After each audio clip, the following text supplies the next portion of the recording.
देश की उत्तरी पूर्वी सीमा पर चीन की दखल अंदाजी बढ़ती जा रही है। इस बीच केंद्र सरकार ने अहम फैसला लिया है। ये फैसला है रोड कनेक्टिविटी को लेकर। कुछ दिनों पहले देश की सबसे बड़ी और सबसे मुश्किल परियोजनाओं में से एक था अरुणाचल फ्रंटियर हाईवे प्रोजेक्ट का निर्माण। इसका शुरू करने का ऐलान हुआ था। अब खबर है कि रोड ट्रांसपोर्ट और हाईवे मंत्रालय ने प्रोजेक्ट के लिए 6000 करोड़ रुपए आवंटित भी किए हैं। ये आवंटन 11 अलग अलग पैकेजों के लिए किए गए हैं। जब प्रोजेक्ट की घोषणा हुई थी तो चीन की ओर से इस पर जोरदार आपत्ति भी जताई गई थी, लेकिन उसके रवैये को भारत ने दरकिनार करते हुए इस हाईवे प्रोजेक्ट पर काम शुरू करने की बात कही थी। अब आपको बताते हैं कि क्या है Arunachal frontier highway project. Arunachal frontier highway का निर्माण चीन से लगने वाले बॉर्डर को ध्यान में रखते हुए किया गया है। हाईवे प्रोजेक्ट की लंबाई करीब 1748 किलोमीटर होगी, जिस पर काम इस साल के अप्रैल से शुरू होगा।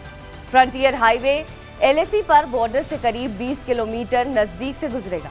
हाईवे से यागत्से की दूरी भी बहुत ज्यादा नहीं है। यागत्से वही इलाका है जहां भारत और चीन के बीच झड़प देखने को मिली थी। हाईवे के तैयार होने के बाद अंतर्राष्ट्रीय सीमा के 5 किलोमीटर के दायरे के सभी गांव को ऑल वेदर सड़कों के जरिए से जोड़ दिया जाएगा।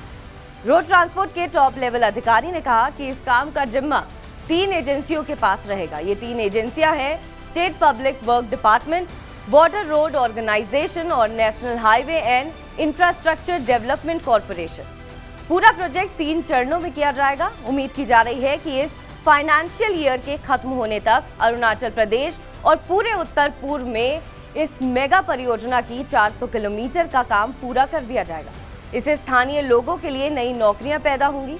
प्रोजेक्ट के 2 पैकेजों के लिए आवंटन की घोषणा करते हुए सड़क परिवहन मंत्री नितिन गडकरी ने कहा था कि इस सड़क के रणनीतिक विकास का मकसद क्षेत्र में आर्थिक विकास को बढ़ावा देने के साथ सीमावर्ती क्षेत्रों में कनेक्टिविटी बढ़ाना है। इस हाईवे के निर्माण के बाद अरुणाचल प्रदेश के सीमावर्ती गांव से लोगों का पलायन कम हो जाएगा और सीमा पर हमारी सेनाओं की पहुंच के साथ साथ तेजी भी बढ़ जाएगी।